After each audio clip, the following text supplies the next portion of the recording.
ஏவாள் ஆதாமுக்கு பெயரிடாமல் ஆதாமே ஏவாளுக்கு பெயரிட்டான். மணவாளனே மணவாட்டிக்குரிய பெயரை தெரிந்து கொண்டான்.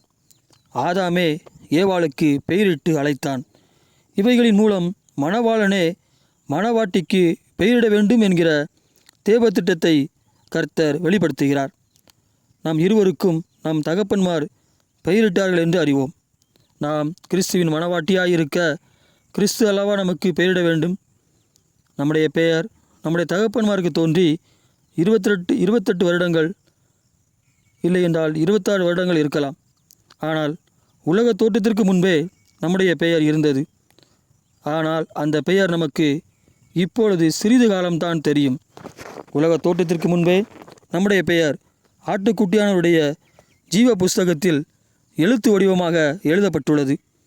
என்னுடைய பெயர் இன்னதென்றும் உன்னுடைய பெயர் இன்னதென்றும் உலக தோற்றத்திற்கு முன்பே நம் மணவாளனாகிய கிறிஸ்துவால் பெயரிடப்பட்டு விட்டது.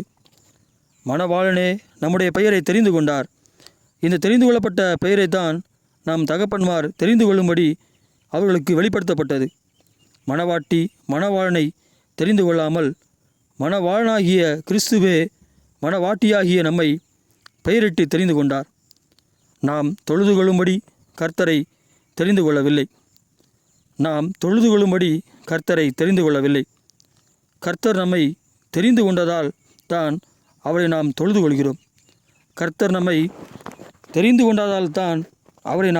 கொள்கிறோம்.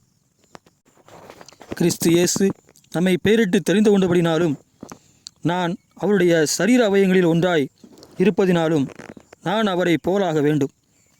நீ என் எலும்பாய் எனக்குள் இருக்கிறபடியால் நீ என்னுடையவள் என்று சாட்சியிட என்னை போலாக வேண்டும்.